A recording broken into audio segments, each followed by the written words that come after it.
ಛತ್ತೀಸ್ಗಢದಲ್ಲಿ ಖಾಸಗಿ ವಿಮಾನ ಪತನವಾಗಿದೆ. ಬೆಟ್ಟಕ್ಕೆ ಡಿಕ್ಕಿ ಹೊಡೆದ ಖಾಸಗಿ ವಿಮಾನ ಬೆಟ್ಟಕ್ಕೆ ಡಿಕ್ಕಿ ಹೊಡೆದು ಮರಕ್ಕೆ ಡಿಕ್ಕಿಯಾಗಿದೆ. ಘಟನೆಯಲ್ಲಿ ಪೈಲಟ್ ಸಹ ಸಾವನ್ನಪ್ಪಿರುವಂತದ್ದು. ಜಶ್ಪುರದಲ್ಲಿ ಖಾಸಗಿ ವಿಮಾನ ಪತನ ಆಗಿದೆ. ಸ್ಥಳಕ್ಕೆ ದೌಡಾಯಿಸಿದೆ ರಕ್ಷಣಾ ತಂಡ. ನೋಡಿ, ಸಡನ್ ಆಗಿ ಆಗಿರುವಂತಹ ಅಚಾನಕ್ ಘಟನೆ ಇದು. ಬೆಟ್ಟಕ್ಕೆ ಡಿಕ್ಕಿ ಹೊಡೆದು ನಂತರ ಮರಕ್ಕೆ ಡಿಕ್ಕಿ ಹೊಡೆದಿದೆ. ಛತ್ತೀಸ್ಗಢದಲ್ಲಿ ನಡೆದಿರುವಂತಹ ಅವಘಡ ಇದು. ನೋಡಿ, ಇತ್ತೀಚೆಗಂತೂ ವಿಮಾನ ಅಪಘಾತದ ಪ್ರಕರಣಗಳು ಆಗ್ತಾನೆ ಇರುತ್ತೆ. ಆಕಾಶದಲ್ಲಿ ಅಲ್ಲದೆ ಏರ್ಪೋರ್ಟ್ ನಲ್ಲಿ ನಿಂತಾಗ್ಲೇ ಒಂದು ವಿಮಾನಕ್ಕೆ ಇನ್ನೊಂದು ಡಿಕ್ಕಿ ಹೊಡೆದಿದ್ದು ಸಹ ಎಷ್ಟೋ ನೋಡಿದಿವಿ. ಈಗ ಬೆಟ್ಟಕ್ಕೆ ಡಿಕ್ಕಿ ಹೊಡೆದು ಮರಕ್ಕೆ ಡಿಕ್ಕಿ ಹೊಡೆದಿದೆ. ಘಟನೆಯಲ್ಲಿ ಪೈಲಟ್ ಮತ್ತೆ ಸಹ ಪೈಲಟ್ ಸಹ ಸಾವನ್ನಪ್ಪಿರುವಂತಹದ್ದು.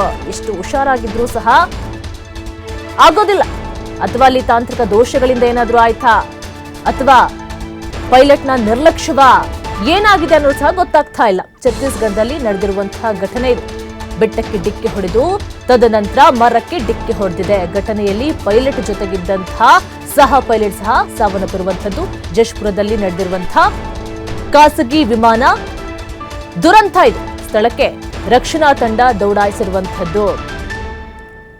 ಇದೊಂದು ಖಾಸಗಿ ವಿಮಾನ, ಅಥವಾ ಅಲ್ಲಿ ಏನು ತಾಂತ್ರಿಕ ದೋಷಗಳಾಗಿತ್ತೋ, ಅಥವಾ ಇನ್ನೇನು ಕಾರಣಗಳಾಗಿತ್ತೋ, ಅಥವಾ ಪೈಲಟ್ನ ಏನಾದ್ರೂ ದೋಷ ಇರಬಹುದಾ, ಚೆಕ್ ಮಾಡ್ಕೊಂಡಿರ್ಲಿಲ್ವಾ, ಖಾಸಗಿ ವಿಮಾನ ಬೇರೆ, ಅದು ಏನೆಲ್ಲ ಆಗಿರಬಹುದು, ಅಥವಾ ಮುಂದೆ ಏನಾದ್ರೂ ಇದೇ ರೀತಿ ಹಿಂದೆ ಏನಾದ್ರೂ ಆಗಿತ್ತಾ, ಸಾಕಷ್ಟು ಪ್ರಶ್ನೆಗಳನ್ನು ಹುಟ್ಟುಹಾಕ್ತಾ ಇದೆ. ಮೊದಲು ಬೆಟ್ಟಕ್ಕೆ ಡಿಕ್ಕಿ ಹೊಡೆದಿದೆ, ತದನಂತರ ಮರಕ್ಕೆ ಹೋಗಿ ಡಿಕ್ಕಿ ಹೊಡೆದಿರುವಂಥದ್ದು. ಘಟನೆಯಲ್ಲಿ ಪೈಲಟ್ ಮತ್ತೆ ಜೊತೆಗಿರುವಂತಹ ಸಹ ಪೈಲಟ್ ಸಹ ಸಾವನ್ನಪ್ಪಿರುವಂಥದ್ದು. ಜಶ್ಪುರದಲ್ಲಿ ನಡೆದಿರುವಂತಹ ಘಟನೆ ಇದು.